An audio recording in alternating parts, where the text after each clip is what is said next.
Good afternoon, everyone. Welcome to Live at the Waterhole on this gorgeous, magical Saturday morning. We're here at Nkoro Bush Lodge in the Sabi Sand. I'll be your presenter for this morning. My name is Johan Herbst. And just a reminder, this is a live and interactive experience, so you can watch us on our app and on our website. The details are on the screen below.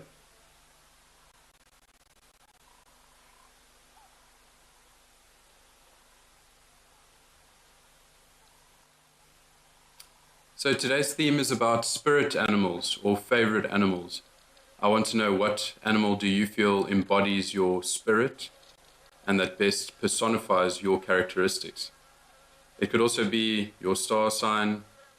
I want to know why you feel so strongly connected to a particular animal. Okay, I think let's go to Tembe Elephant Park. Let's see what's happening there, as there's no activity here at Oldonyo.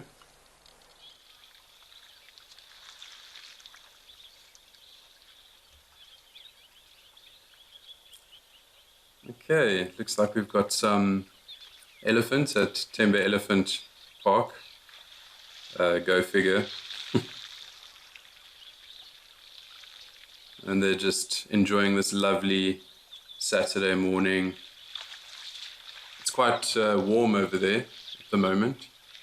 It's about 32 degrees maximum temperature and about 18 degrees minimum. So it's a lovely sunny day there in northern KwaZulu-Natal. You can see they're just making the most of the waterhole there, especially that one just to the left of your screen.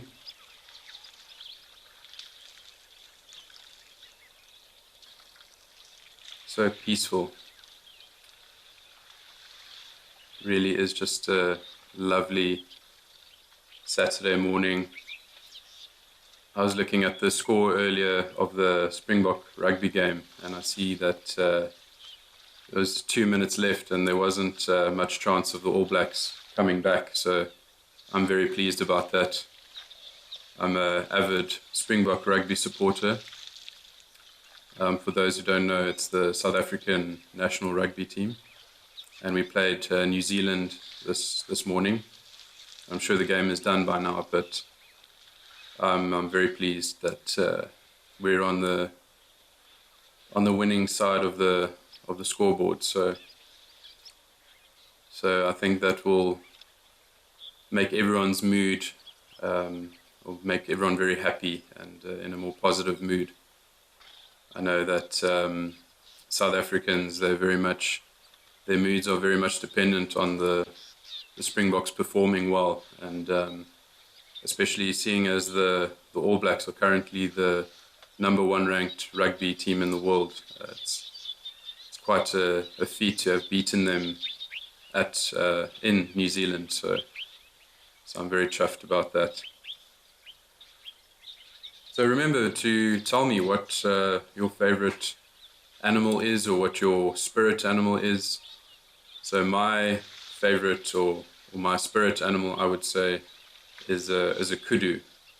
So I just love how elegant and graceful they are, yet they're still so powerful and they're still so strong. They know when to use their power, but yet they can move around so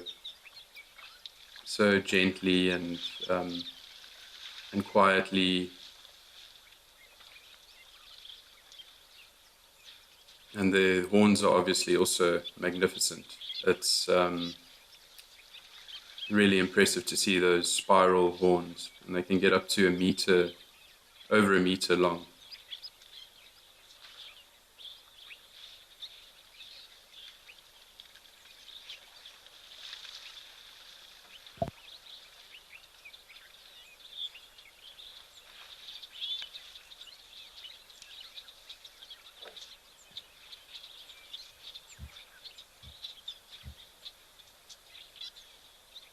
Okay, so we've got some comments here. So I've got a comment from Joanne Mello. They say, hello, Wild Earth and Johan. Thank you, Joanne. Appreciate your comments. Melanistic Marble says, hi everyone, I spy Kilimanjaro this morning. So from the previous shot there at Oldonyo, I was also having a look before the show started at what's happening at Oldonyo, and I was also looking at how Kilimanjaro was peeking its head out. So that's, I think it's a good omen. I think it's a sign that it's going to be a fantastic day. And of course, the Springboks winning, which is always fantastic. If you're a South African, sorry for those tuning in from New Zealand.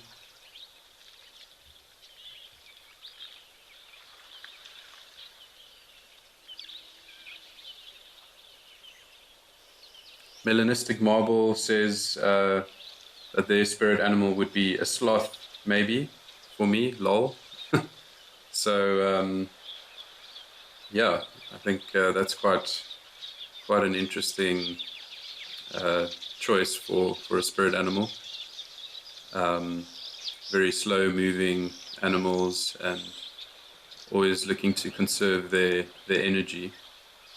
So interesting choice. Definitely wouldn't class myself as a sloth, but to each their own.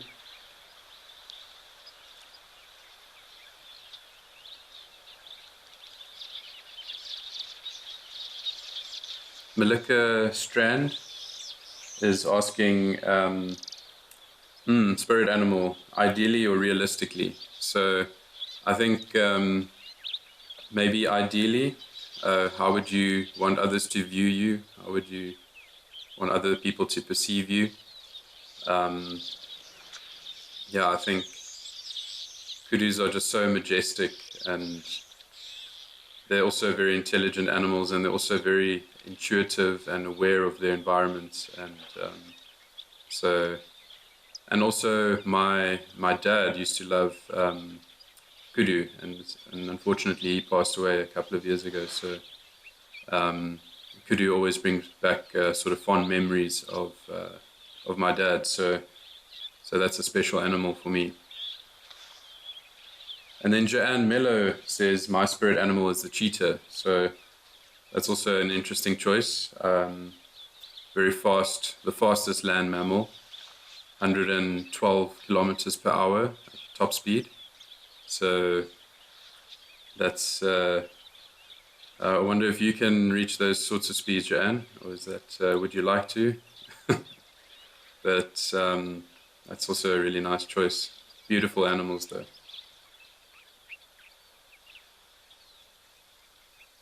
So Spas Yankov is asking, they're saying, hello, great to begin with elephants at Tembe. So it is fantastic to be here at Tembe, where there's definitely no lack of elephants in the park.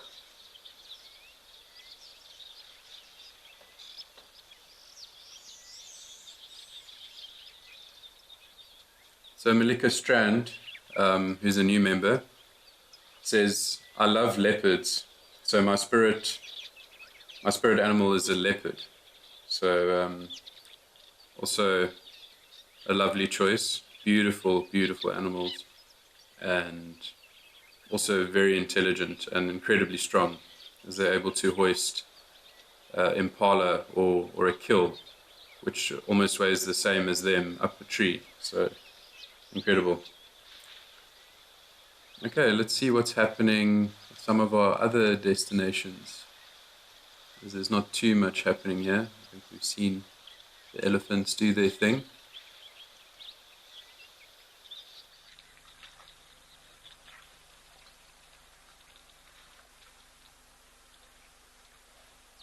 Okay, so it looks like we're back at Oldonyo, and it doesn't look like you can see Kilimanjaro anymore, but we do have some lovely animals here on display for us. We have some zebra here in the foreground, a dazzle of zebra, and a couple of giraffe, and an eland, or a eland, as you'd say in the South African sort of accent.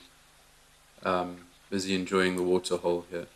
There were a couple of elephants earlier, but now a bit of a different crowd at the pub.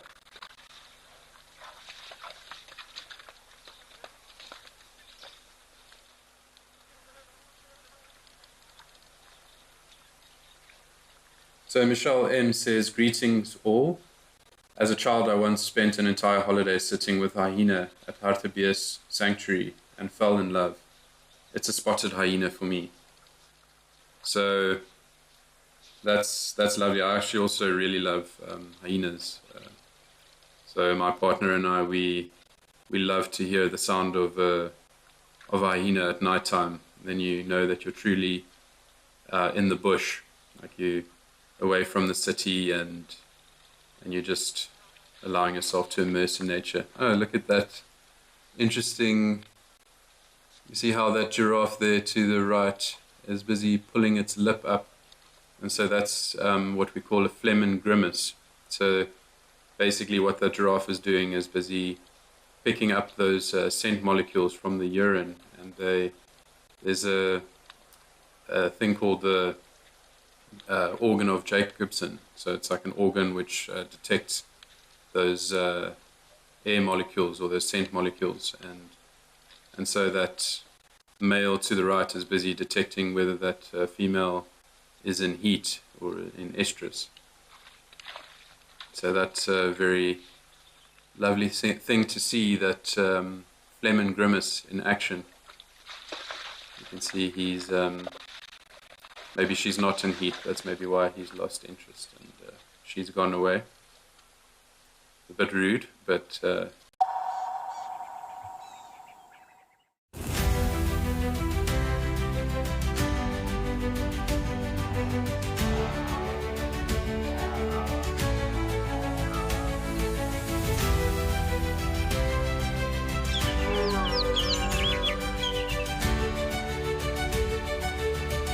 This is an unbelievable afternoon.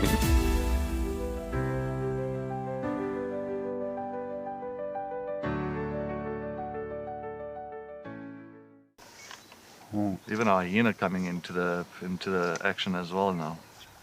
Oh my word! She's stalking the hyena now. Leopard, hyena, lion, all together in one shot. Oh. Woo!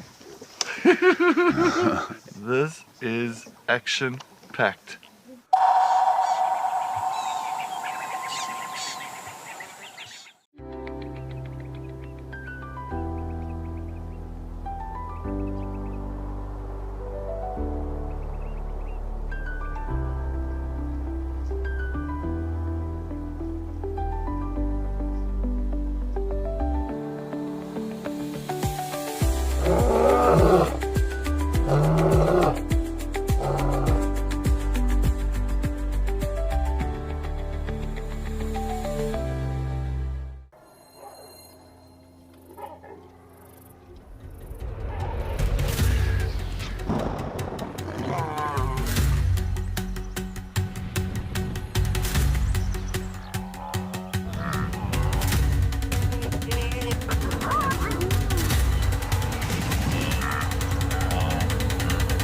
Greatest wildlife spectacle on planet Earth. We'll see you there. If you love watching Wild Earth, here's a little tip. You'll gain access to the channel ad-free. You can rewind and rewatch sightings and gain access to our live Tuesday safaris. There's also behind-the-scenes videos, fireside chats, and every safari live episode, whenever it suits you. It's just the best way to connect with nature.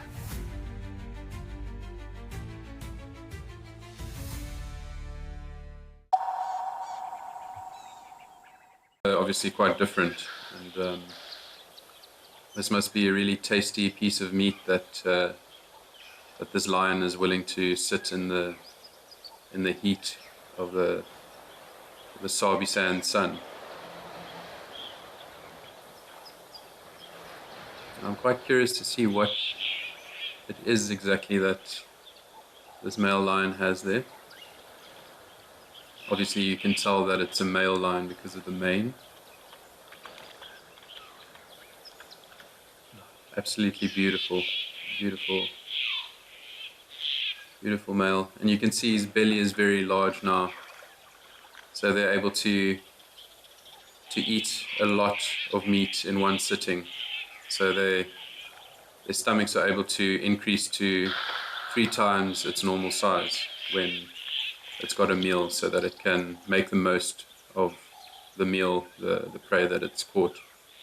Because they're opportunistic, and so opportunistic hunters, so they don't know where their next meal will be coming from. So that meal has to last them for maybe a few days, maybe a week, before they have to hunt again.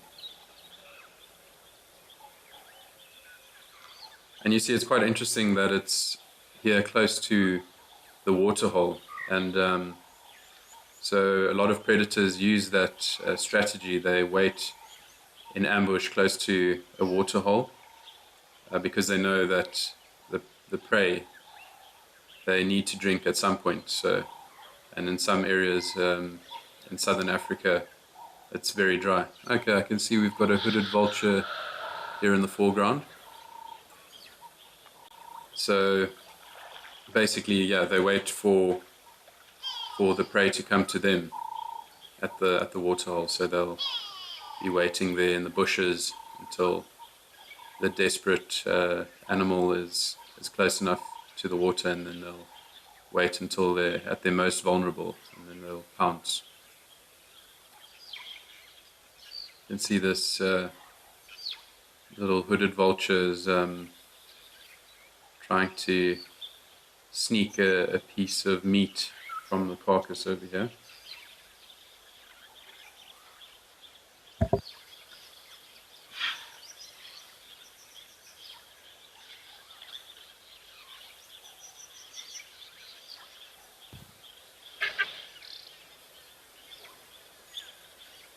So it looks like I just received an update as to what animal this is that the lion is busy munching on, and it seems that it was a buffalo that was caught around 7 o'clock last night, and it was caught by a pride of lions.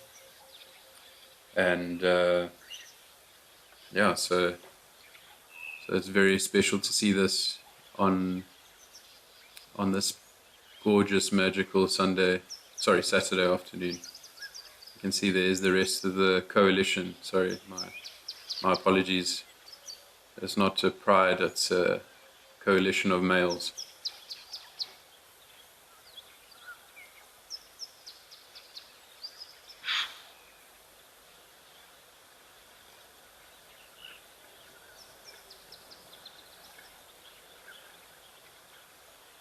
So Mr. Elemental is saying that they made short work of it. So I'm assuming that you're referring to how quickly they devoured that buffalo. You can imagine it was quite a big buffalo. They can weigh up to almost a ton. The male buffalo, 950 kilograms, is one of the biggest that has been recorded.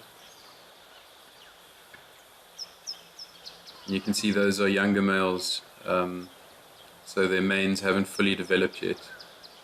You can see they're panting quite frantically because of the heat, obviously, of the sun, and then a lot of their energy is being used to digest that food now. So a lot of their oxygen would be used in digesting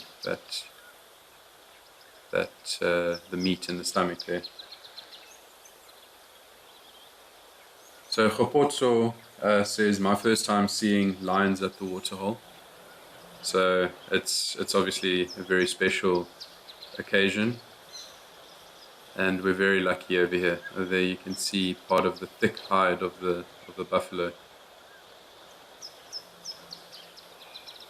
So sometimes when a buffalo perhaps dies of natural causes, and some of the vultures will then come, and so it almost happens in a sort of succession. You have the lappet-faced vultures or the white-backed vultures, which then will be the first to arrive at a carcass.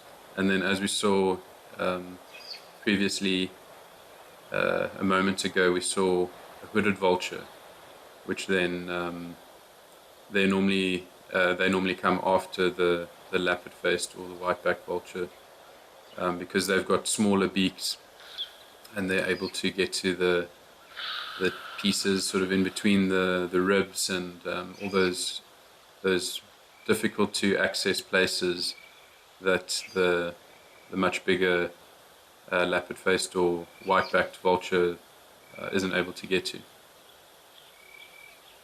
So, of course, the lappet-faced vulture with its very large beak is able to pierce that thick hide of the buffalo, or of the rhino perhaps, or elephant. Isn't that just beautiful? Absolutely magnificent to behold. Very, very lucky today to see this. See how it's completely relaxed. Its tail is hanging down. And of course, when they're alert or they feel they are endangered by some other predator, or maybe an elephant, they'll lift their tails up, or they'll slowly wag their tail up and down to indicate that they're unhappy with the presence of that predator or elephant, or perhaps a human. Yeah, see, it looks like that male there in the background is trying to drag the carcass into the shade, because I think he's probably had enough of the sun. He didn't bring his suntan lotion, so he's a bit fed up now with the sun.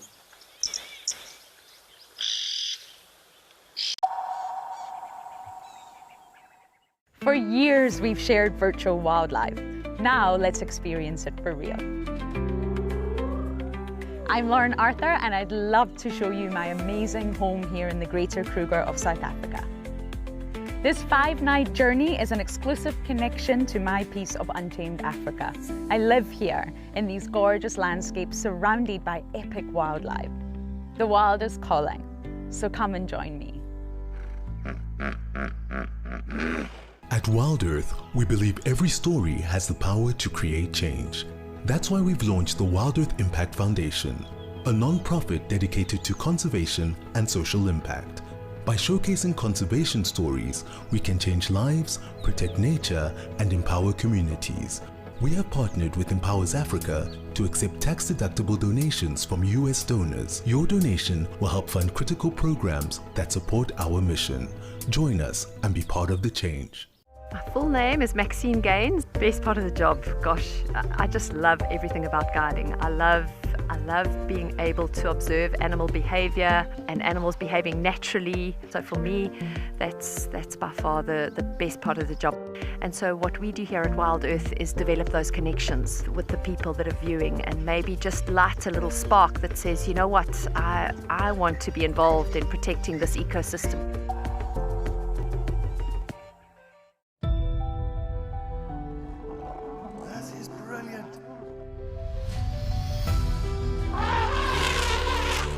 Ria, you say the best kind of roadblock? Absolutely. Look at this. Hello, girls.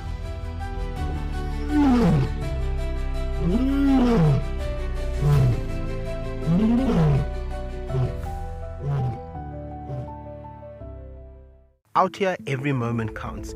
As a Wild Earth explorer, you won't miss a thing. Watch the Wild Earth channel ad-free 24/7 and rewind if you want to catch something again. Enjoy behind the scenes videos, fireside chats, and early access to travel offers. It's the best way to stay connected and be part of the Wild Earth family.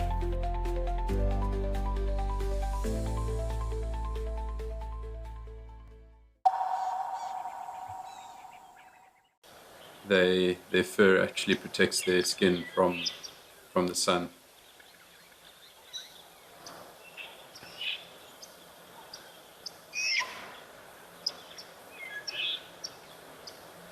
So Diane from Cape Town is asking, do lions know when they have eaten enough? Their tummies look like they want to burst. So I think that's a good question. I think that there probably does reach a point where they just cannot eat anymore, but they will absolutely maximize the amount of meat that they'll eat at one time, at any given time. So I just know that their stomachs are able to grow to 3 times its normal size, because so it can compensate for those the amount of meat that it takes in one go.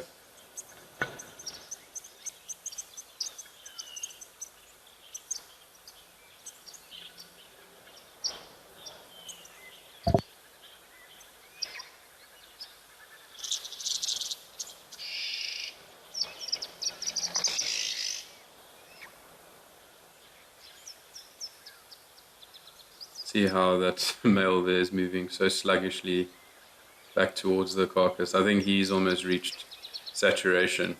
Looks like he's about to fall over. He's eaten so much.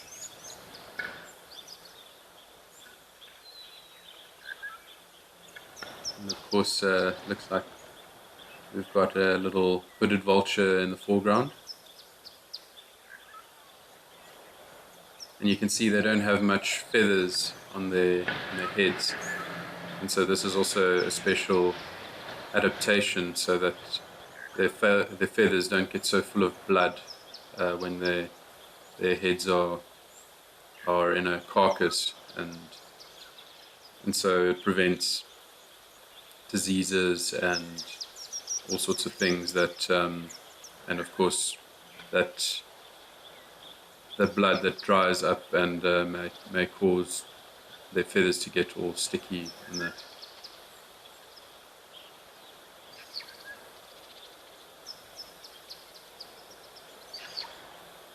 That's quite a feast, and that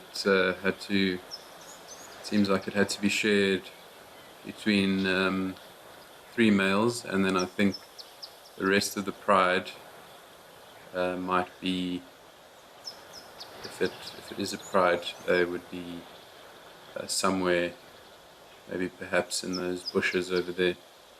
But there we also have there we go. There we can see the 2 females and another male. It looks like there's another female just behind there. Yeah, so it's 3 females and a male there. Perhaps there's another one, but they're all just enjoying the shade.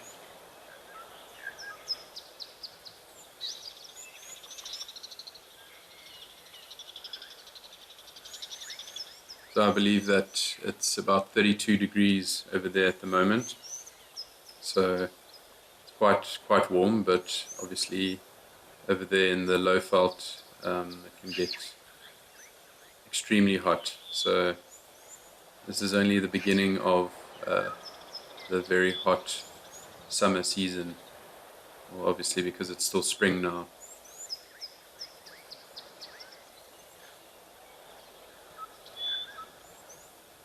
So Khopotso is asking, are they in their territory? And I would imagine they would be, because if they were in another pride's territory, the other pride might soon pick up their scent, or because they advertise their presence through vocalizations, through them roaring, which can be heard up to 8 kilometers away. So, and that's how they sort of advertise their presence. So if this pride were to, if the males in this pride were to roar, then the other pride might find out about it and then quickly sort of chase them away or have a sort of a battle to see who can have access to this territory. And of course, it's quite important, or it's crucial that they have some sort of water source within their territory, because lions, they can go for periods without water because of the blood from the prey, but they do require water to digest their food.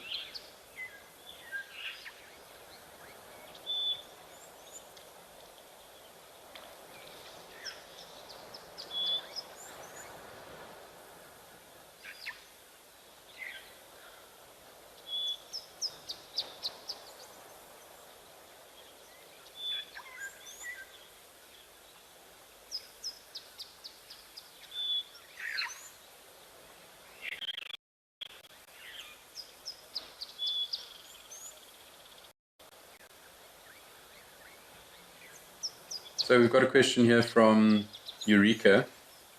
Eureka is asking, what is the lifespan of vultures?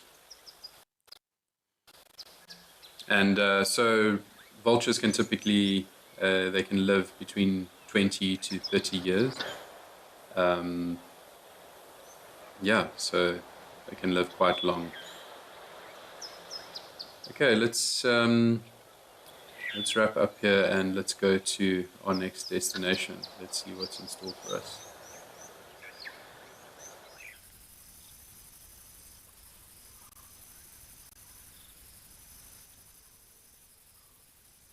Okay, so we're now at Timbavati Game Reserve, and we've got, it looks like a young elephant that's not quite sure of himself or herself. I can't yet tell. They've got, so the way you would determine whether it's a male or female is by looking at their forehead, which is one way, and it's much easier to tell when they're a bit older, because the males are much larger than or they can get much larger than the females and have much bigger tusks. But as you can see here, this elephant has got quite an angular forehead, and so normally the females have quite an angular forehead. So I think it's a youngish female. I don't think she would be much older than 20 years old, probably say between 15 and 20 years. But as you can see, quite relaxed, maybe a little bit alert to something because the ears aren't flapping so much. And okay,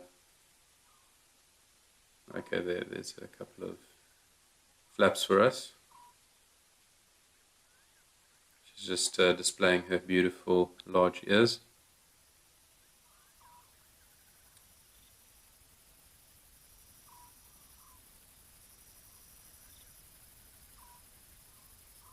So of course the dung is very important in the ecosystem because it acts as a source of food for dung beetles. So you get quite a few different species of dung beetles, and they roll up, or some of them roll up the dung, some of them live inside the dung, but basically they feast off of the dung, all the nutrients and that isn't fully digested by the elephant because of their poorly developed digestive system. The elephants are only able to digest successfully only 40% of what they eat. And so they have to eat a lot in order for them to get their nutrient requirement. And so they typically would eat between 200 to 300 kilograms of vegetation in a day, depending on the season and how big the elephant is.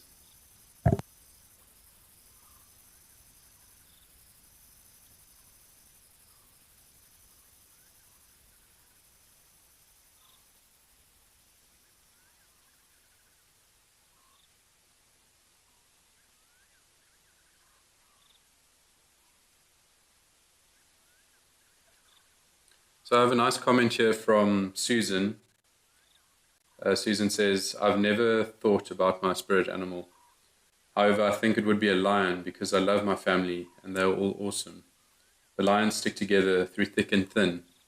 I also happen to have a Leo as my star sign. So I think that's a lovely reason to pick the lion as your spirit animal or your favorite animal. I'm also a Leo. My star sign is Leo. And yeah, they are just amazing in how they always stick together and they look out for one another. And I think they can be quite noble at times. But the males can sometimes be, they expect a lot from the females because the females do all the hunting, or they do most of the hunting in the pride, and then the males, they just come along when the female is done hunting and they'll just help themselves to dinner. They just don't allow the female who's done the hard work of getting the carcass to eat first. So the males, especially the dominant males, will get first dibs, or they'll be the first to eat from the carcass.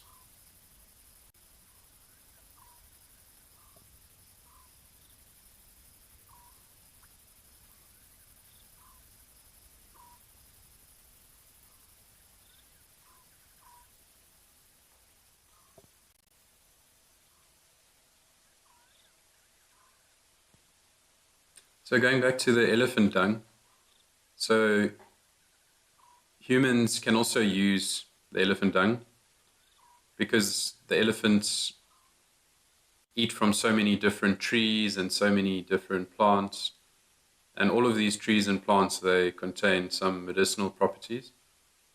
A lot of them do in the sort of savanna biome, and so all those medicinal properties get kept in the dung because of the nature of the elephant's digestion, that it only partially digests its food.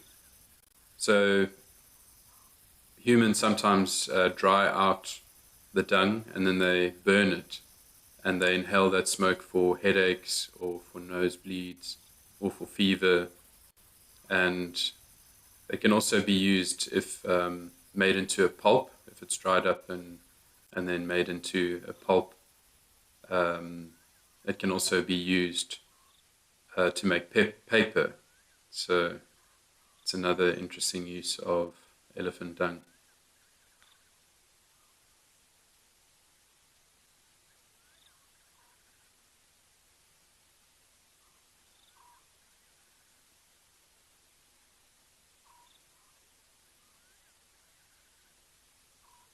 So Benu Elias, sorry if I'm pronouncing your name wrong, they are asking what will happen if these waterholes dried up.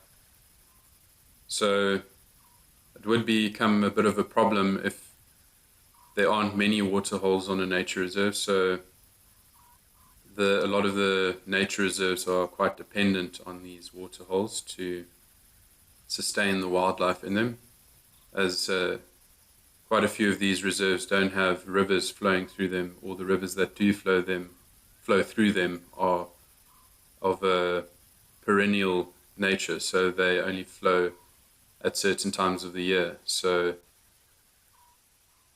unfortunately, humans sometimes have to intervene and they have to supplement the water for these animals. So they pump water to some of these water holes. But that's not always the case. So I cannot say for sure which of these reserves pump water or which don't. But it would become a bit of a problem for the animals because they would need to migrate to or move to a new area where there is water. And unfortunately, because of the nature of many reserves where they have fences around them, they aren't able to leave the reserve. So, and of course, if they do leave the reserve, then there's all the human-wildlife conflict that one has to deal with. Elephants going onto farms and destroying crops, and lions maybe helping themselves to some cattle of a neighboring farmer. So then it becomes a bit of an issue. So that's why you require these fences around these national parks or reserves. And it becomes an incredible expense to maintain these fences, because as you can imagine, the material, it costs a lot of money, and these elephants especially, they can sometimes cause a lot of headaches for wildlife managers that are constantly having to repair these fences.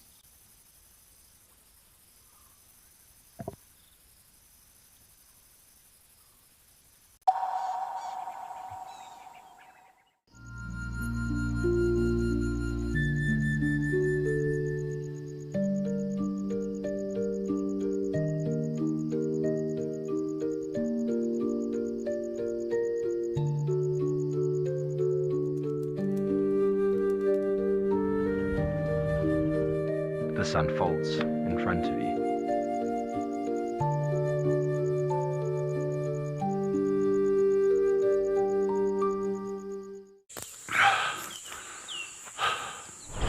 What does it take to handle the wild? Balance. Determination. Focus. Yaku!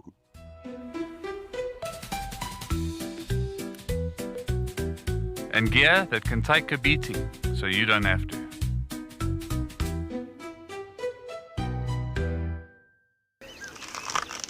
Would you like to know what an elephant's favorite food is? You could ask me questions like that in real time. Our safaris are live and interactive from the heart of Africa. Over here. Watch Safari Live and connect with nature.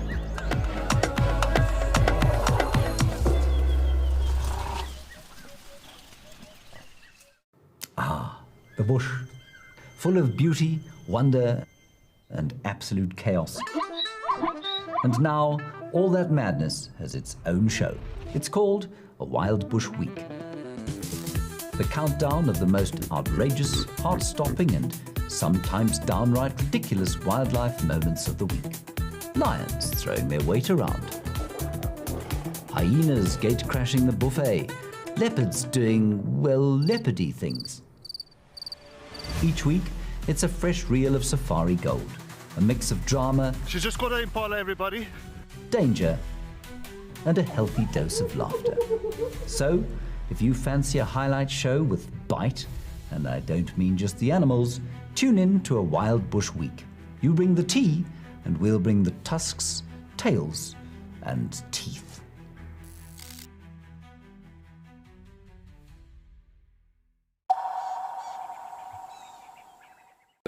Annoying midges and that tend to circle around that lovely area.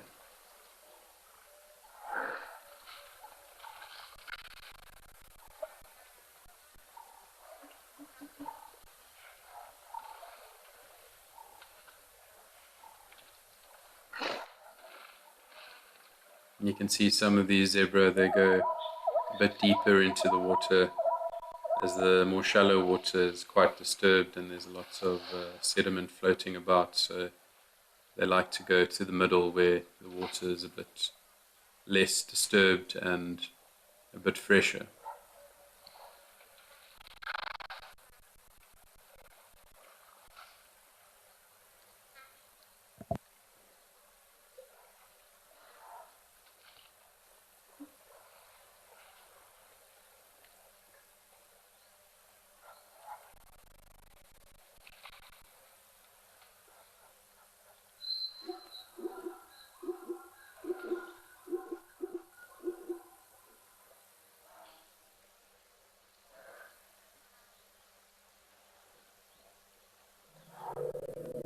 Isn't it just lovely to just sit and relax and watch this beautiful scene in front of us?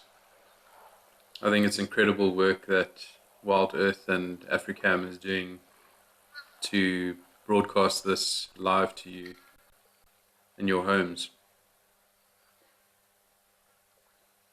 A very special thing that they are offering.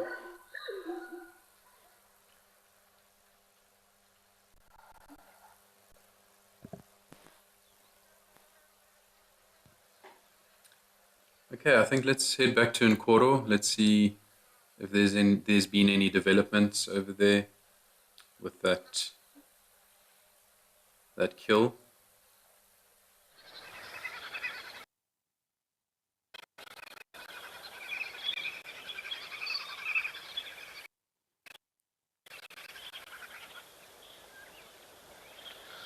Looks like this male lion in front here has... Oh, look at that. How's that? It's Phlegm and Grimace again. Twice in this show now we've seen it. So it looks like maybe the female has urinated over there on that spot. And so the male is using that organ of Jacobson, which is located on the top palate of the lion's mouth. And so busy pulling a face like that in order to get those molecules that show that female is in heat or in estrus. So yeah, so some videos you might see they've dubbed over a lion doing a Phlegm and Grimace, and they overdub it with a lion laughing or someone laughing. So it's actually just the lions doing their Phlegm and Grimace because he's smelling the molecules in the air.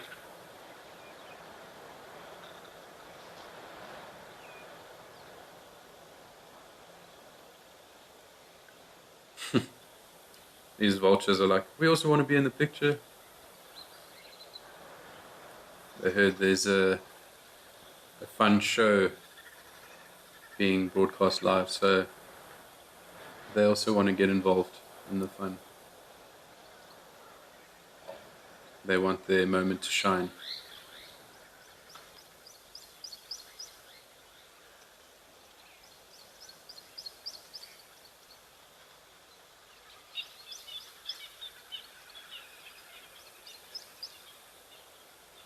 Such a majestic cat, so beautiful.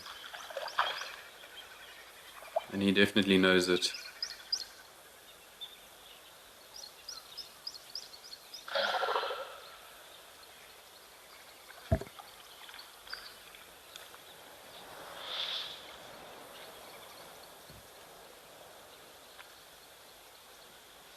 So Dave is saying that it's 11 a.m. in the UK.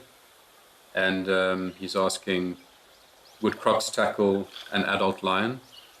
And they most certainly would, because crocodiles are also very opportunistic predators and hunters. So they will take whatever they can, whatever they're able to grasp in their very powerful jaws, and whatever they're able to drown and drag down to the bottom of the river or waterhole. And okay, so we've got a hippopotamus over here in the front, and it just looks like a rock. I think his spirit animal is a rock, as he just wants to...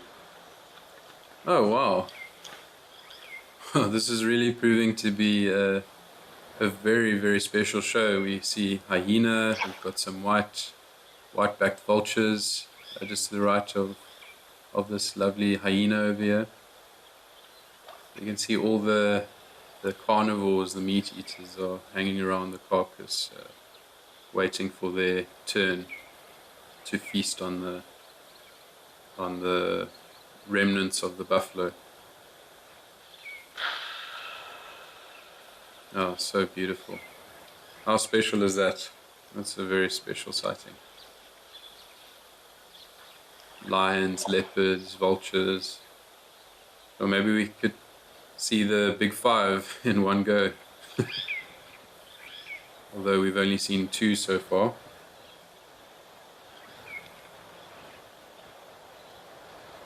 So this would be a spotted hyena. So you also get the striped hyena and the brown hyena.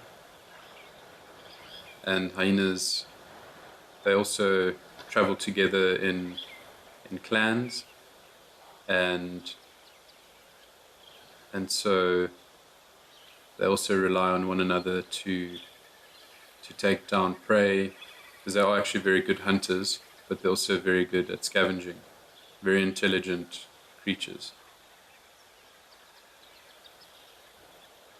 And so it's not often that you see this, or at least I haven't seen this before, how a hyena is busy bathing in the water.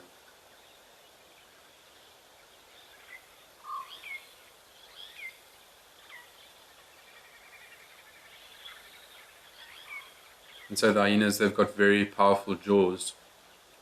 One of the most powerful jaws in the animal kingdom, especially the spotted hyenas. And so they have these powerful jaws, so they're able to crunch up bones and other harder pieces of the carcass in order to, and like the hooves and that, in order to be able to digest it. And so often you'll see, if you've been walking in the bush, you'll see white droppings, and often it's hyena droppings that you see because of the high calcium content in their dung, or shall I say their feces rather.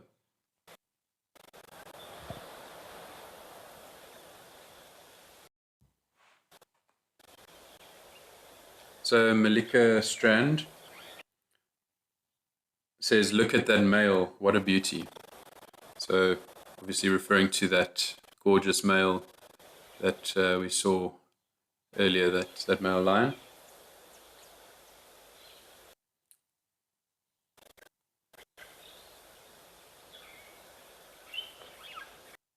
Okay, let's see what's happening at some of our other destinations. Let's see if we can spot some more of the big five, maybe a buffalo, maybe a rhino perhaps.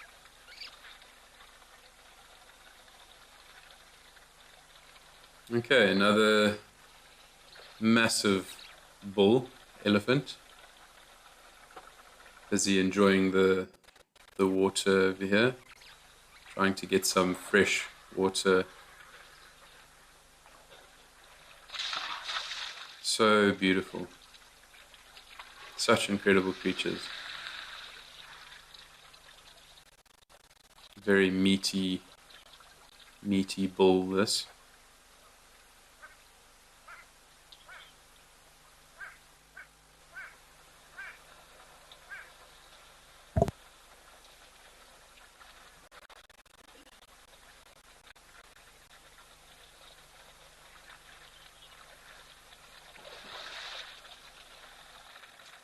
So the big five is a term normally which a lot of game reserves use to market the reserve, and basically the term actually originates from back in the day when hunting was very popular. It referred to the 5 most dangerous animals to hunt on foot. And so some people might argue, oh no, the hippo should be in the big 5, or maybe the giraffe. But so it actually refers to that, the 5 most dangerous animals to hunt on foot. So a lot of reserves have now used that term to refer to the 5 sort of most popular animals to see when you're out on a safari. whether it be in a vehicle or on foot.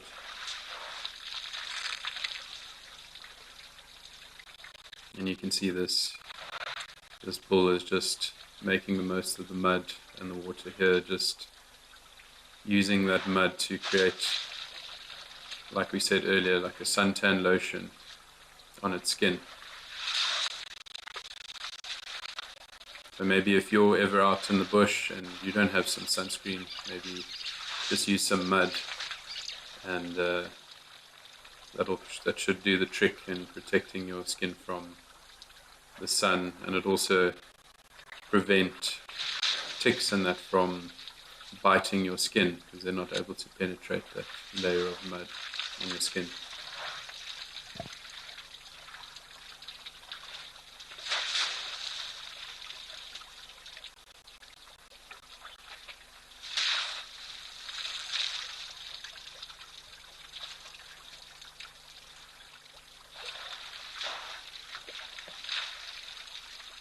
So Linka is asking, won't the water wash that mud off? And so it would obviously, but normally they would roll around in the water, and then until they've cooled themselves off, they've satisfied their urge to be immersed in the water, and then afterwards, normally after they're done being submerged in the water, then they will throw some mud on their bodies. And so that's normally, it happens in that order. But even the even the water that they throw on their bodies ends up drying out, and the remnants of the sediment or the mud stays behind.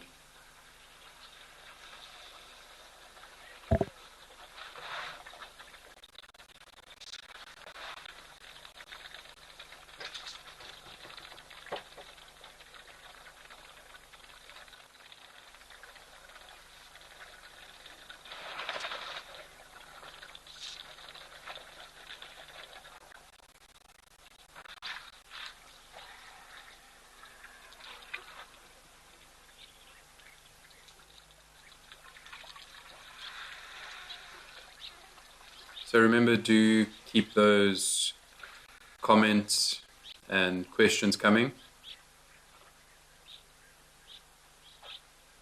We don't want this to just be me talking the whole time about the things that are happening. I'd like to interact more with you, the viewer, and let's see if we can answer any of your questions, or you can have your moment in the sun.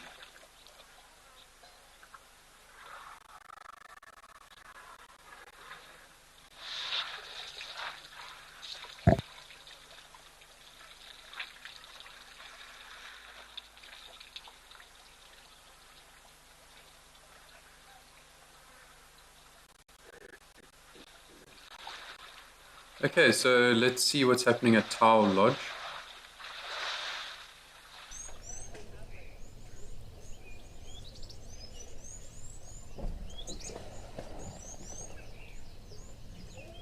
Beautiful scenes here on Madikwe Game Reserve, close to the Botswanan border in South Africa,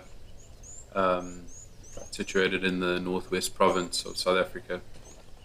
We have this elephant here in the foreground, which is half submerged itself in the mud,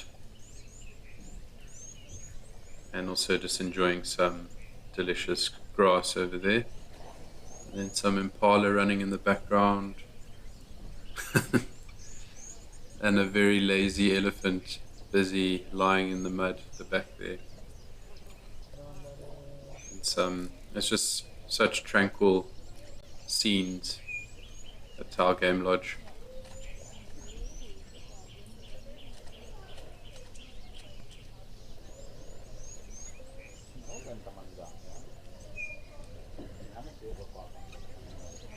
So Michelle M is asking, what is considered the small five? So they basically named, or they all have one of the big five members in their name. So you have the elephant shrew, which is a small mouse-looking creature, which has like almost looks like a trunk of an elephant. It's got like a little pointy nose. And then you have the leopard tortoise, and then you have the buffalo weaver, and they also are beautiful little birds which create these large nests, and they live in these sort of communal nests which they build. And then we have an antlion, which is this tiny insect which burrows into the ground, and it's actually the larval phase of a dragonfly-looking creature. And then what do we have? So we've got, what is the last one over there? So we've got the buffalo weaver, the elephant shrew, the leopard tortoise. Sure, I've hit a bit of a blank over here. Can you help me with the last one? Let's see if you know what the last one is. Can you send it through in the comments?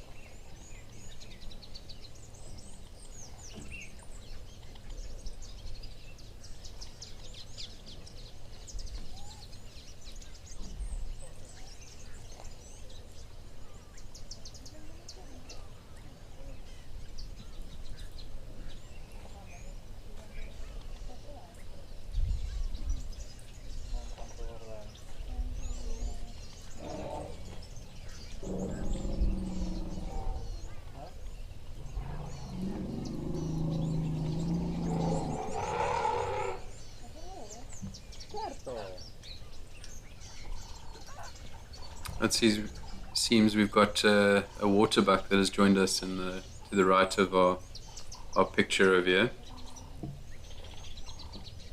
Lovely sighting, lots of activity here at this waterhole on Madikwe. And also looks like we've got some, if I'm not mistaken, I can't see very clearly, but it looks like we've got some spoonbills. African spoonbills, those white birds, just to the left of that waterbuck.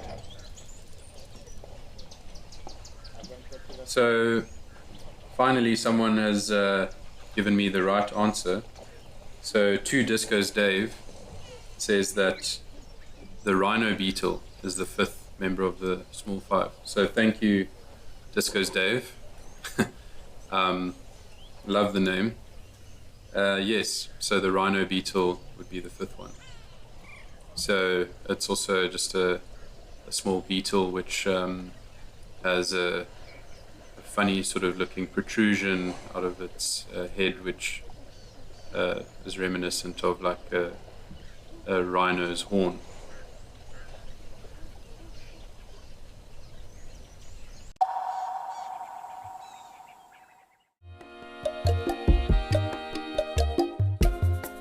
My name is Amy, and today we're going to be doing things a little bit differently.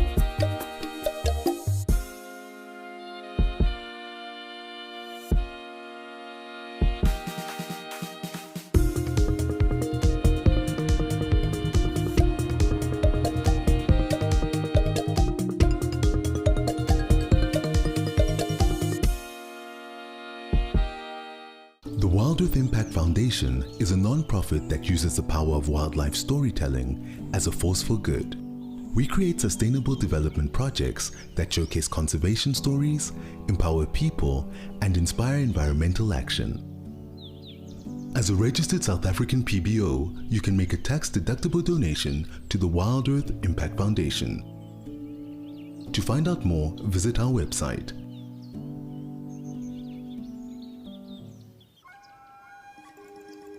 Do you want to know why impala are the most common antelope we find here in the Kruger National Park? You can ask me questions like this in real time. Our safaris are live and interactive here in the heart of Africa. Join me on Safari Live. Connect with nature.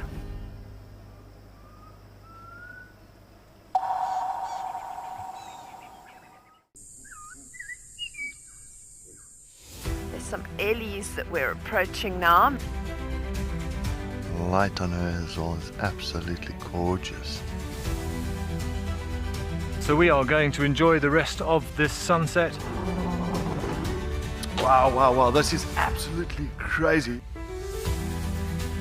And thank you for joining us. For myself and Cam, we will see you next time.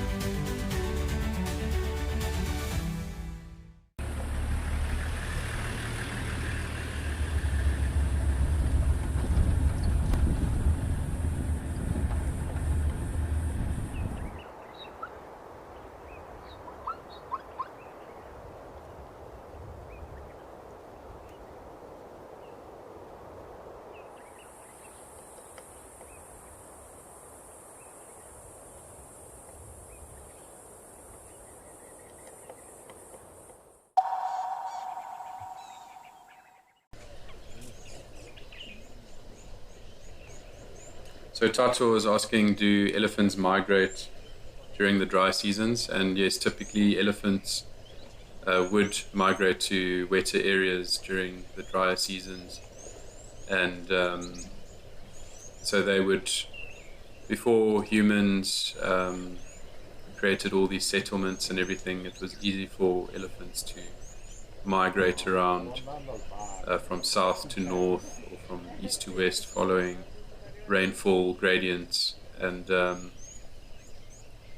nowadays, unfortunately, we've impeded that natural migration through fences and through preventing elephants from getting through certain areas. Look at that elephant, just almost looked like it tripped and fell over, but it looks like maybe it's just being silly and enjoying the mud over there.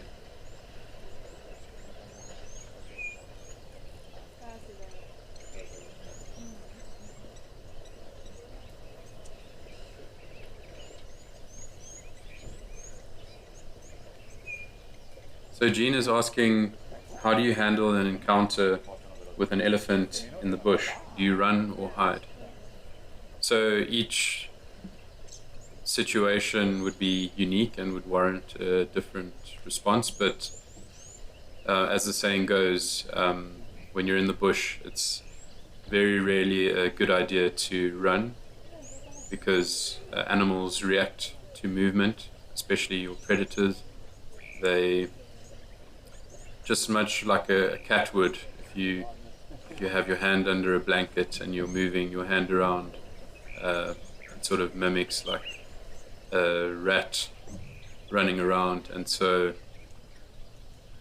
they react to that movement. So normally it's a good idea to stand your ground, but like I said, each situation is unique and different. So perhaps you have an elephant bull in must, in which case it will be extremely aggressive because it's got 60 times the normal amount of testosterone in its body, and so it's extremely aggressive, and so sometimes it's not a good idea to stand your ground. But typically I would say, if you encounter, hopefully you don't get too close, or you never spook an elephant, but it's normally a good idea because they often just give you a warning of some sort. They'll spread their ears out and to make themselves look larger, or they'll bring their trunks up to the air, or they will sometimes they swing their front foot around, or they'll throw objects at you. But normally the elephants and other animals are pretty good at warning you before they charge or attack you. So to wrap up my answer, I think I would say rather hide than run. And yeah, that's probably the best thing to do.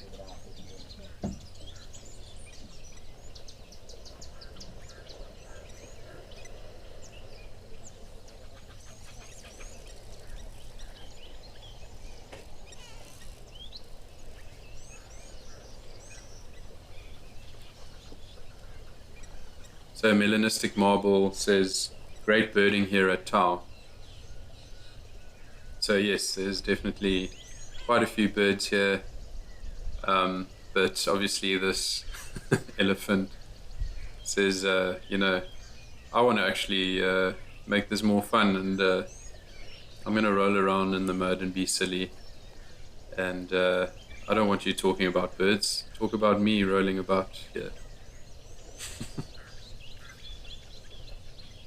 So super entertaining and comical to watch these large beasts roll around in the mud like that, like children.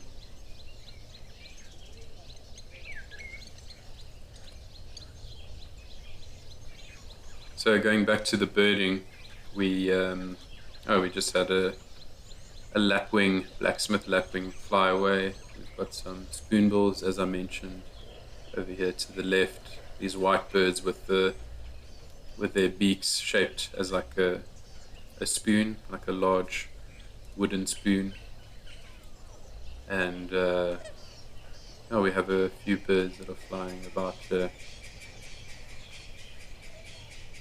And then of course a beautiful impala to the right, and some to the back over there. Beautiful male impala.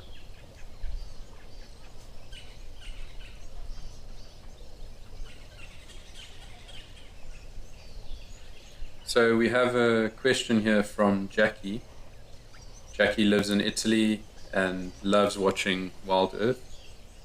The question is it not dangerous driving around in an open vehicle?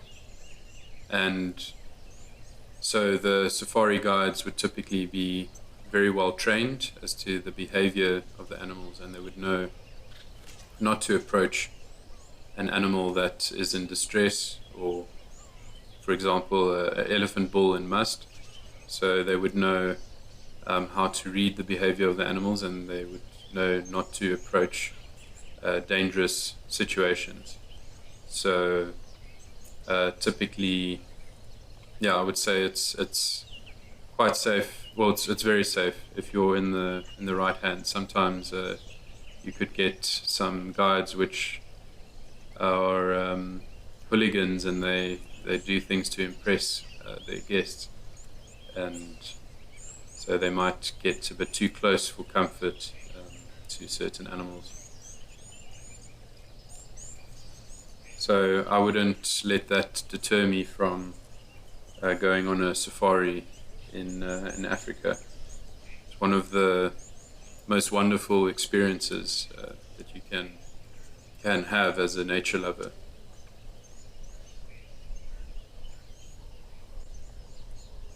So Eagle Lover says, Ellie's by far win the pool party contest.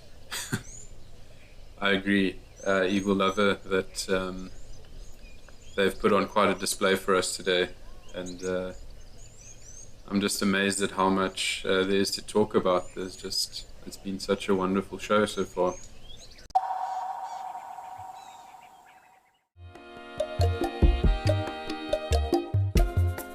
My name is Amy, and today we're going to be doing things a little bit differently.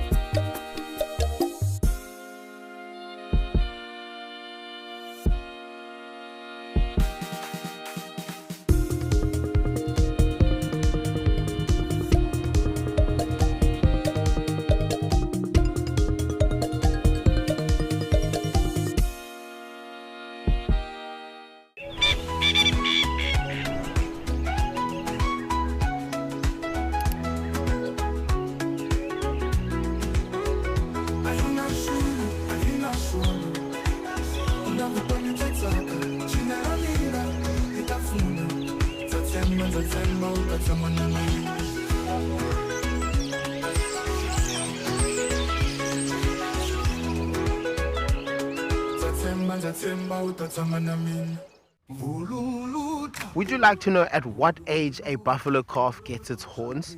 These are questions that you can ask me in real time. Our safaris are live and interactive here in the heart of Africa.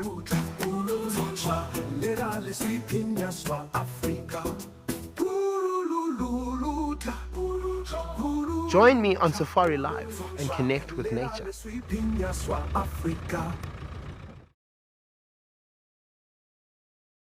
Join our expert guides at dawn for a live, immersive safari as the bush comes to life. Found ourselves a chameleon, and look how he's changed color. Every sunrise brings new discoveries. Pound for pound, a leopard is one of the strongest cats around. Ask questions, share your thoughts, and connect with nature live and in real time. Great excitement, great happiness. Start your day with adventure. Out here, every wild moment matters, and as a Wild Earth explorer, you won't miss a thing. Watch the Wild Earth channel, ad-free 24/7, where you can even rewind and watch something again. Get access to behind-the-scenes videos, fireside chats, and access to early travel offers. It is the best way to stay connected and be part of the Wild Earth family.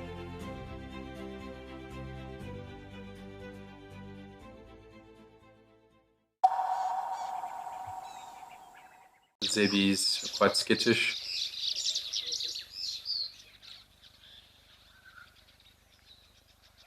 Quite silly, this one on the to the left of our screens.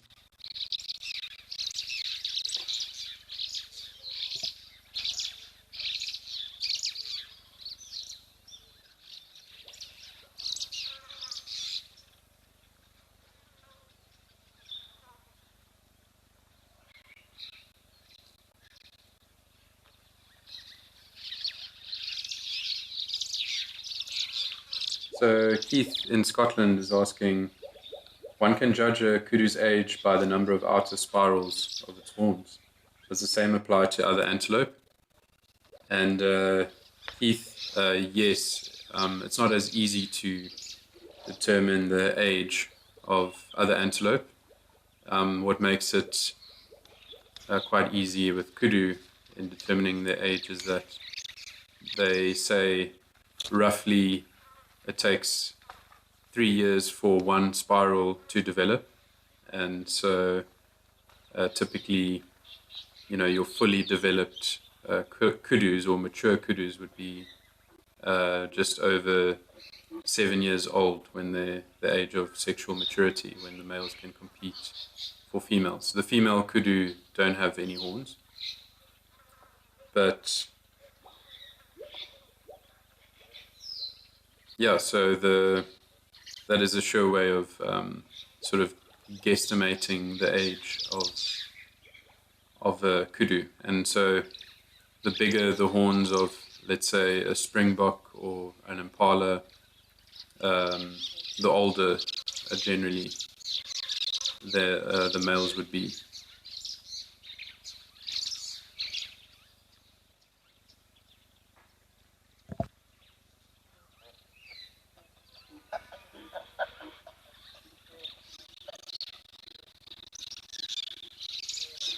So you can see these baboons have like a little kink in their tail. So like a little loop over there, or not loop, just a kink at the back of the tail, which is quite a distinct feature of theirs. So the vervet monkeys, they've got straight tails, and so that's one sure way of telling the difference between a monkey and a baboon. And typically, baboons would be on the ground a lot more than monkeys. Monkeys tend to be in trees a lot more than baboons.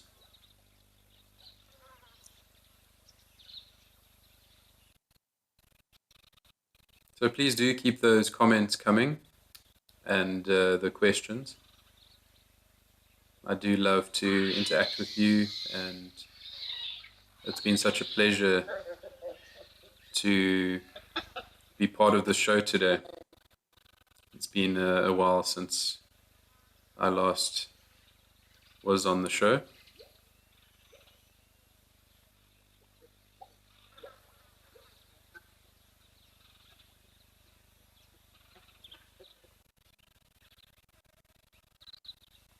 So seeing as there's not too much happening over here, let's go to Tembe Elephant Park in Maputo land.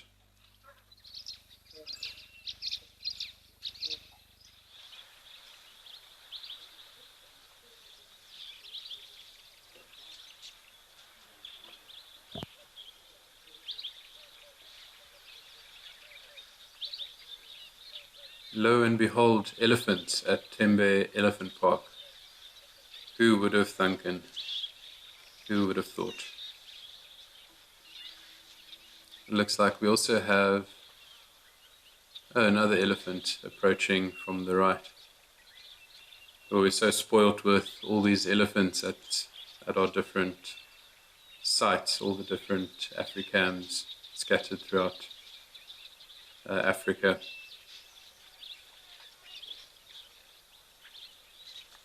You can see the vegetation is quite different over here to some of the other places. Still quite a lot of greenery as it's located in the northern part of KwaZulu-Natal.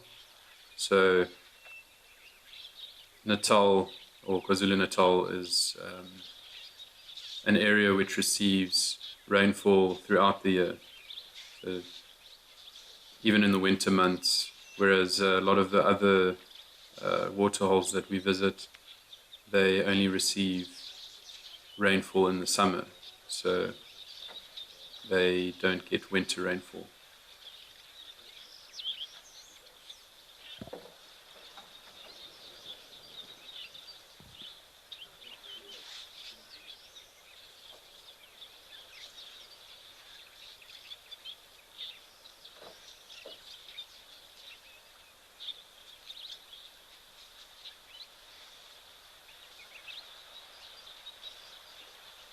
The elephants there just cooling themselves off, flapping their ears, dissipating the heat,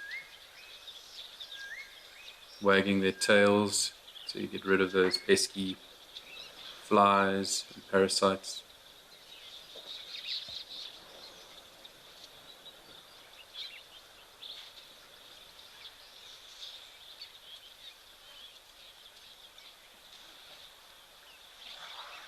So Rose is asking me what the scariest encounter or animal encounter is that I've had. And I've had a few encounters, but probably the scariest would have been with an elephant, where it approached the vehicle that I was in, and it started to rock the vehicle around, and it half sat on the bonnet. But this was just an extraordinary case where an elephant got too used to a vehicle, and so it wasn't easy for me to leave that particular sighting, because the elephant had approached me and I couldn't back up because there were elephants behind me as well. So yeah, I would say that would probably be the most hair-raising encounter that I had, where I was just sort of praying that I would make it out alive, but thankfully I'm here today and have the opportunity to chat to everyone here, and hopefully it's been an informative session.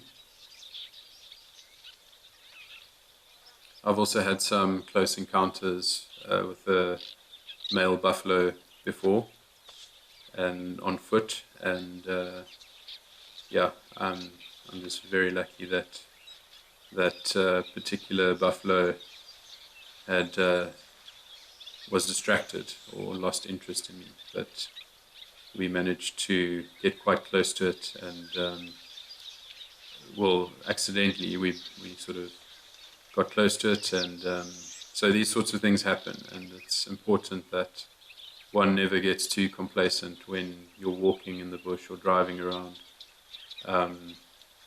It's just important that you keep your wits about you and never let your guard down. But also, when you know you're safe, to let your guard down and enjoy the sights and the sounds of nature.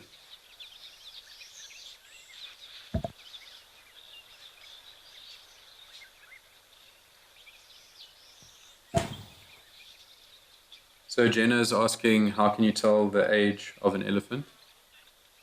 So if you look at an elephant, if you look at their backs, you'll see that the older elephants, they tend to have a more sagging spine or a more sagging back. And so the older they get, the deeper this sag or indentation is. And another way is if you look at the tusks, because the tusks continuously grow throughout their life. And so elephants with much larger tusks are generally older, but they can lose their tusks in fights or they get worn down. But elephants don't typically live older than about 65 years old because they get 6 sets of teeth in their lifetime. And so once the 6th set is worn down, they can't eat any more vegetation. So they basically starve to death, which is a very sad but true fact of the animal world.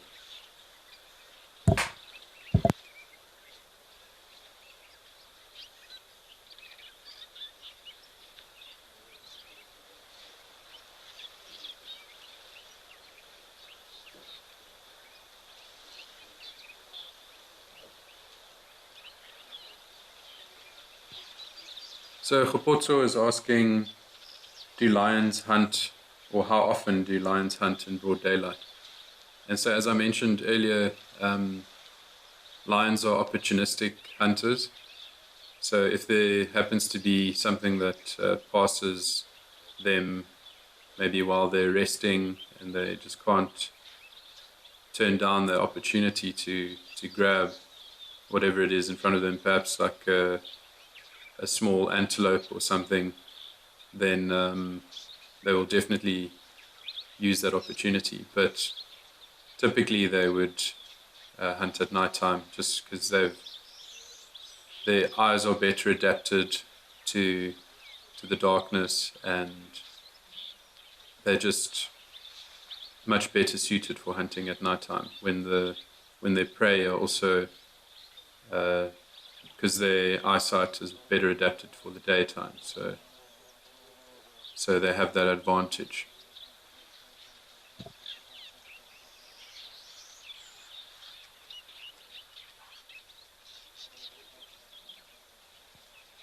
So I hope that answers your question, Khopotso. I think they do sometimes. It also depends on how desperate they are, but it's not very often that you'll find lions hunting during the day. But they will, given the opportunity.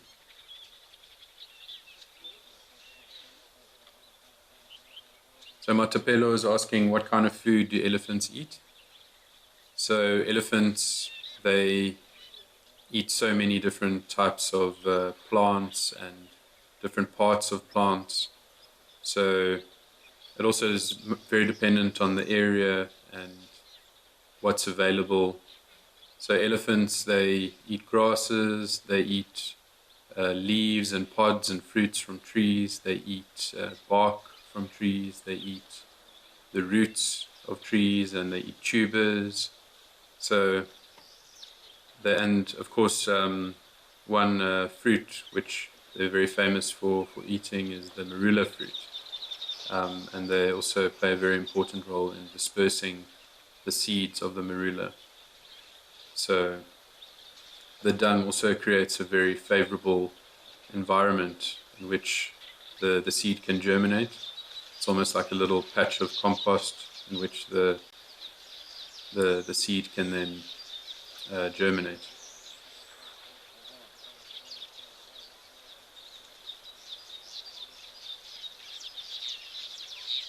So Petrol E. Roos 23 is asking, are the elephants sleeping or relaxing? They are not feeding or drinking water. So I would say that they are relaxing or sleeping. Elephants can they can sleep standing up.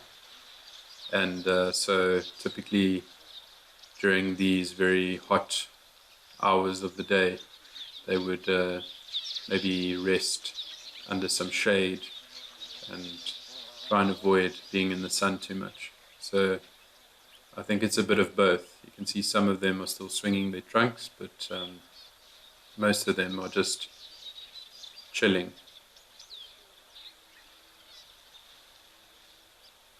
Okay, let's see what's happening at Oldonyo.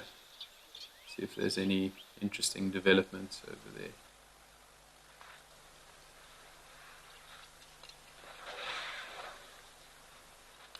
Wow, look at this beautiful eland bull on our right hand side. He's got very large horns and he's got a very, very thick neck, unlike the female to his left. And what I find quite remarkable about these eland is that I can see these elephants also having a bit of a scuffle. Maybe they had too much to drink and now they are being typical men. They just can't hold their drink.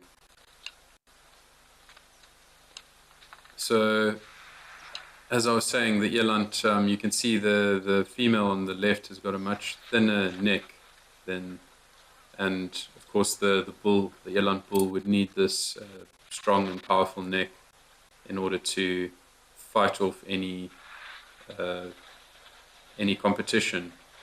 So that's why they've got this very strong and powerful neck, so that when they bump heads with another male competitor, they're able to push that male away. And then of course you have that flap of skin which you can see hanging from the eland's neck.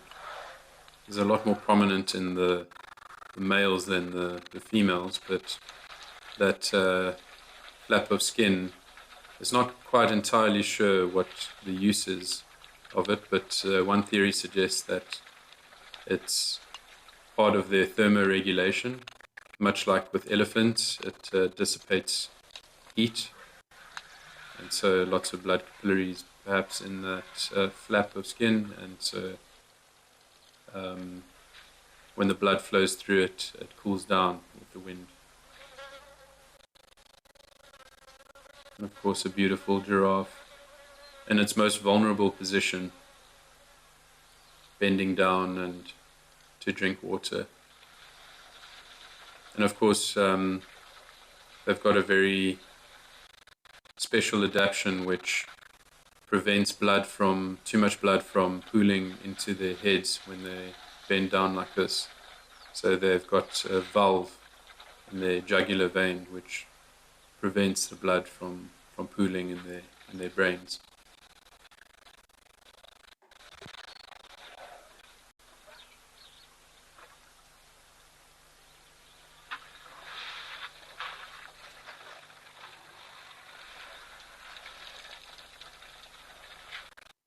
So Penelope Kenyon, nice to hear from you. I think it's your first comment for the day. You're saying Mount Kili is just showing herself. So we are very blessed today to catch a glimpse of the towering Mount Kilimanjaro. So it's a very good day indeed. The South African national rugby team, the Springboks, have beaten the mighty All Blacks, or the mighty New Zealand team, and I'm not sure by what score, but I'm very, very pleased about that, and I think it would only be appropriate to celebrate it later.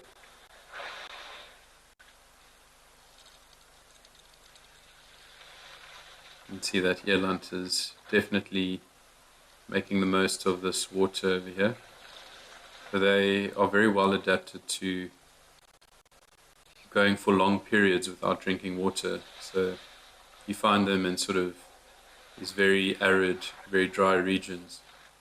And so they've got very special or very particular adaptations which enables them to go for long periods without water. So Erika is asking, what does an eland bull weigh? And so they can weigh up to a ton. They can weigh, or at least from what I've read and seen, it's about 900 kilograms to 1,000 kilograms. So absolutely incredible. By far the largest antelope that you get in Africa.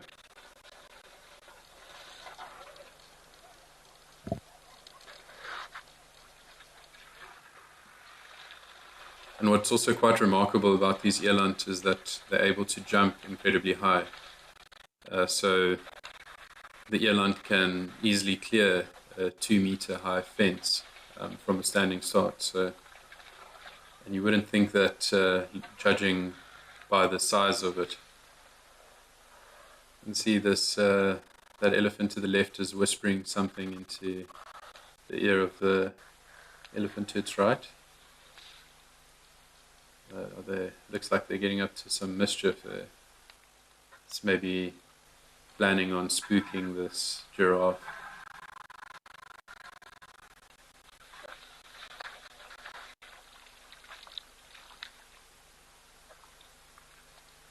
No, they just look like they're up to no good.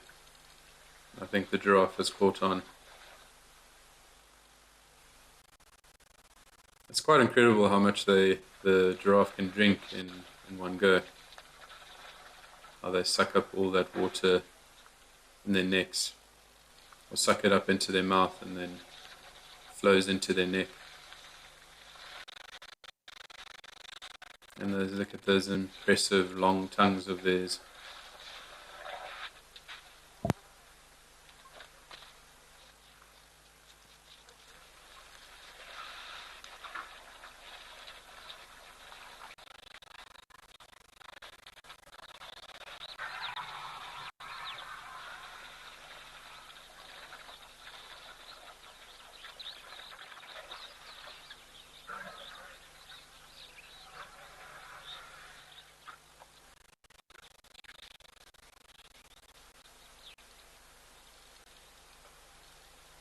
Such picturesque scenes.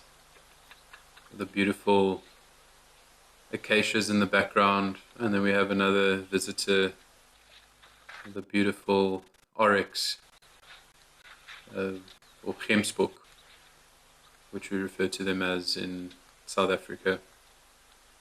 Also very well adapted for desert and arid conditions.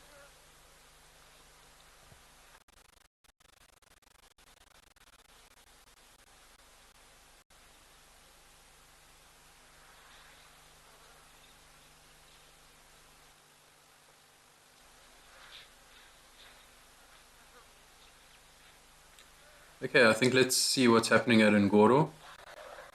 Seeing as there's not too much happening at the moment over here. Can maybe discuss the gemsbok or oryx in a bit more detail later. Wow. Very, very, very special to see this on the show today. I know with the other shows it's the morning safari and the sunset safari is more likely to see this, but this is definitely quite unique to see it on this show.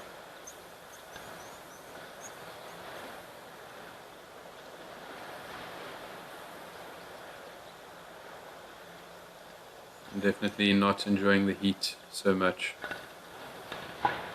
judging by the way they're breathing. Looks like they're really struggling to breathe.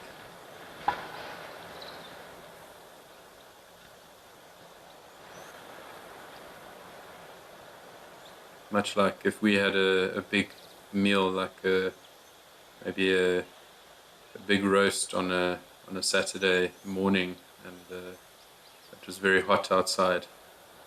We just want to lay around in some shade and just let the food digest.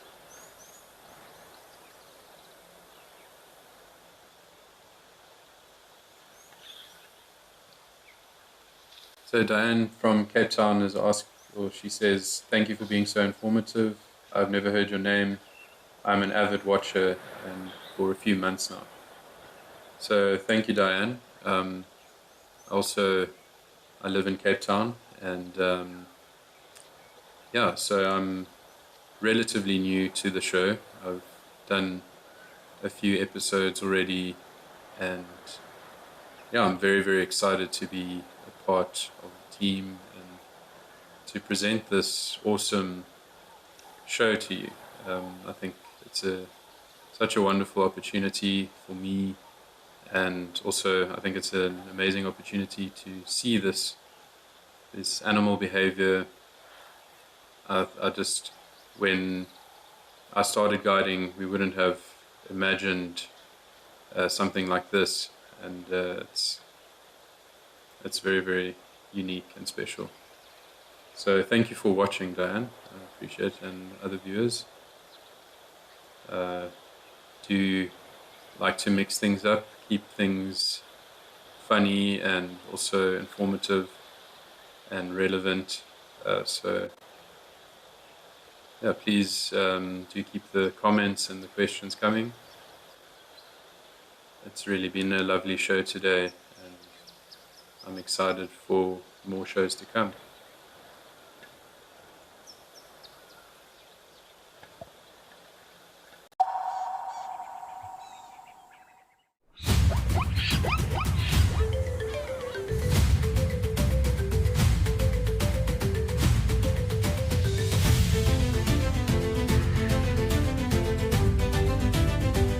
Oh, wow.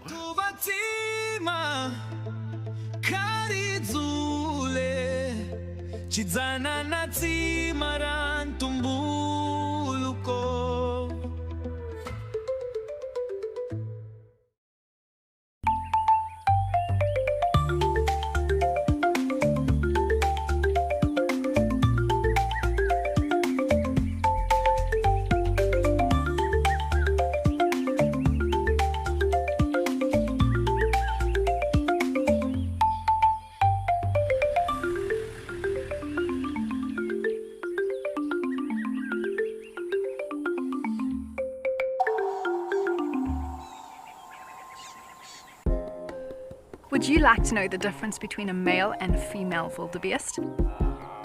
You can ask me questions like this in real time. Our safaris are live and interactive here in the heart of Africa.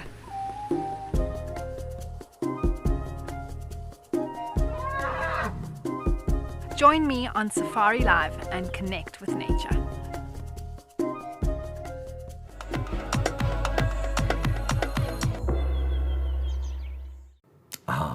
The bush, full of beauty, wonder, and absolute chaos. And now, all that madness has its own show. It's called a Wild Bush Week. The countdown of the most outrageous, heart-stopping, and sometimes downright ridiculous wildlife moments of the week. Lions throwing their weight around. Hyenas gate-crashing the buffet. Leopards doing, well, leopardy things. Each week, it's a fresh reel of safari gold, a mix of drama, She's just got an impala, everybody. danger, and a healthy dose of laughter. So, if you fancy a highlight show with bite, and I don't mean just the animals, tune in to a Wild Bush Week. You bring the tea, and we'll bring the tusks, tails, and teeth.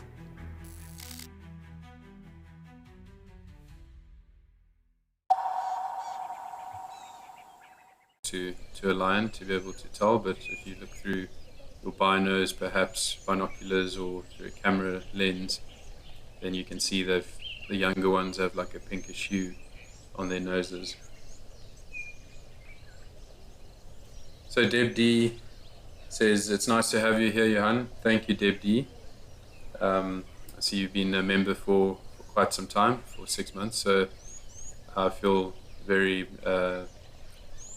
grateful to be welcomed into the Wild Earth family. So thank you very much, Debbie. I appreciate that. So we have some brindled gnu, or wildebeest, blue wildebeest, in front of us now. So it looks like they're also not quite sure of themselves. Looks like they're all having a bit of an existential crisis, and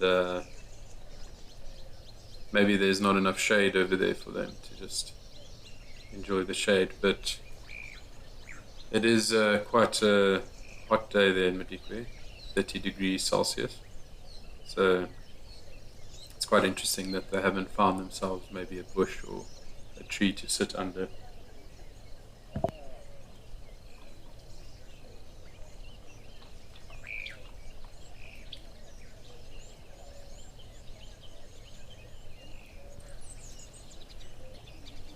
So there's two different wildebeest species that we get in South Africa. We get the black wildebeest and the blue wildebeest, and so the easiest way to tell the difference is by looking at their horns, and then of course their distribution is quite different too. But so the horns, they point outwards with the blue wildebeest, and they sort of, with the black wildebeest, they point forwards, so they curve upwards. With the black wildebeest, like they protrude from just above their eyes, and they protrude forward, whereas it protrudes to the sides with the blue wildebeest.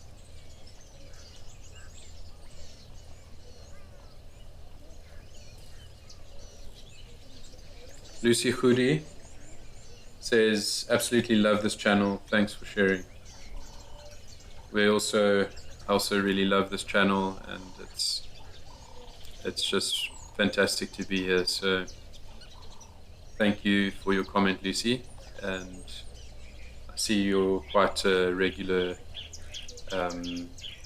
poster or commenter, so I appreciate all the comments. Thank you, Lucy. So Dark Main Lover says, thank you, Johan, for a great live at the Waterhole episode, and thank you, FC and the Zoomies. So thank you very much, Dark Main Lover. We always appreciate your comments, and it's always lovely to have you here on the show with us. So we're doing some birding, and we've got a lovely crocodile over here to right in front. You can just see its tail, and that duck over there doesn't seem too perturbed by the fact that there's a large predator just behind it. And we've got lots of bird activity here.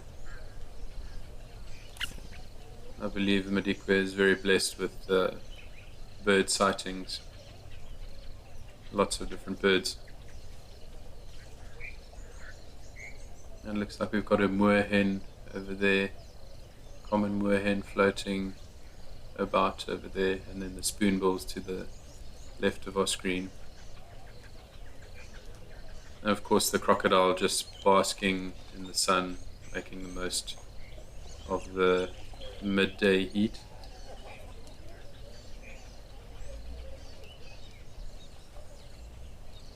So I'm going to try and pronounce this name, but excuse me if I get it wrong. I think it's Jiank or Jonk. I'm not too sure how to pronounce that, but Jonk says, I love the view, beautiful scene. I didn't know that wildebeest differ. So I'm glad I can share that bit of knowledge with you.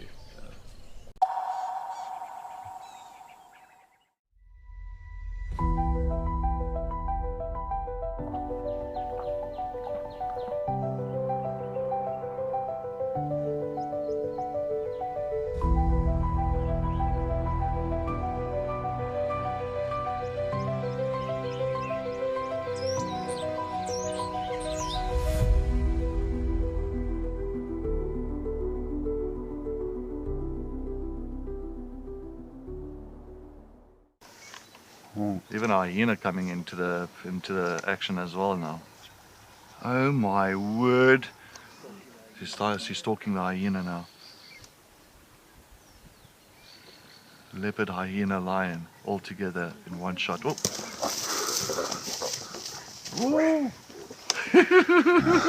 This is action-packed.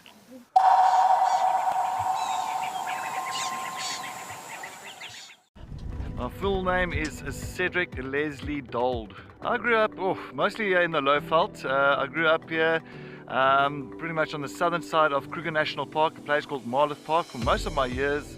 Something surprising about myself, I did play drums in a band for many years. Best sighting I presented, we found Palumba in the 2 cubs, and the cubs are just way big. And that's it for this morning's drive. She's just got her impala, everybody.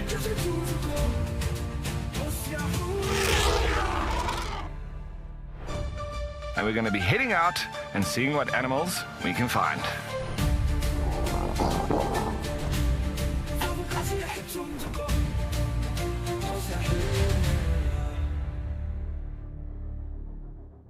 Safari, wine, and waterfalls. The ultimate African adventure. Sip South Africa's finest wines. Experience a world-class safari among Africa's iconic wildlife. And stand in front of Victoria Falls, one of the natural wonders of the world. All this can be yours with Wild Earth Travel, where Africa comes alive.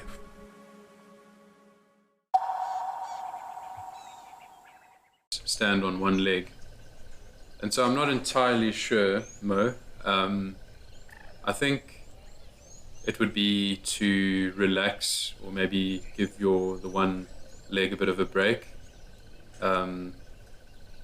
That's a good question. I think maybe to distribute their weight more evenly among their legs. But that's a good question. I'll have to get back to you on that question, Mo. Deb D says lazy Saturday, it seems. So absolutely. I think if I was an animal and I had this beautiful waterhole in front of me, and I was just I would just be enjoying the wonderful sunny day that it is in Madikwe at the moment.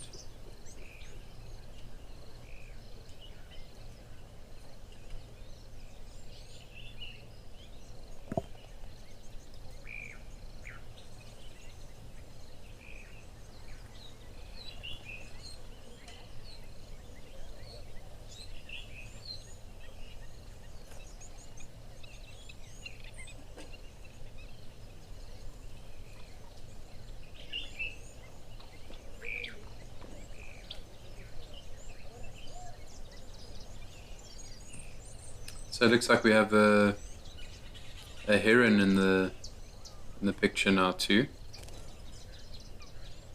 Looks like a grey heron, if I'm not mistaken. And then you have some Egyptian geese also in the background over there. And of course your moorhen, which are swimming about.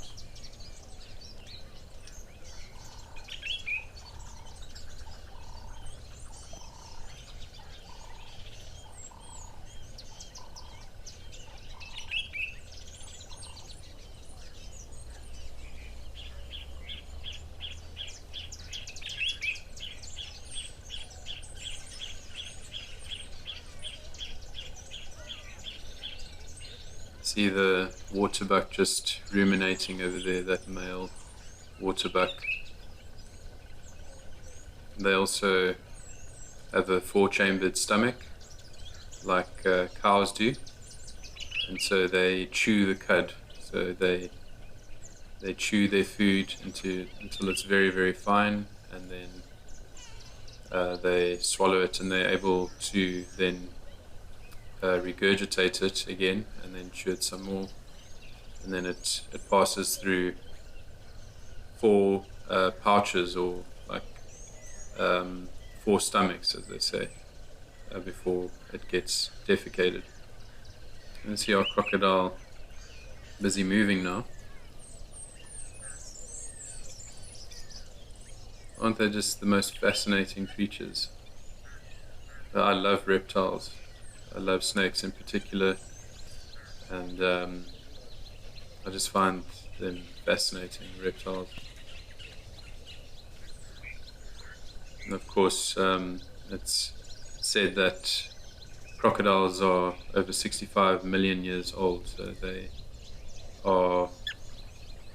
they were around when the dinosaurs were around. So it's quite remarkable that they're so well adapted that they were able to survive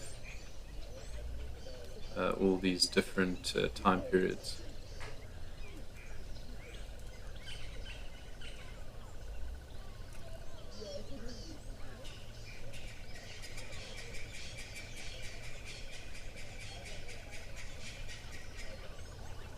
So Disco Dave says, thanks for yet another great show. See you at sunset or back here tomorrow.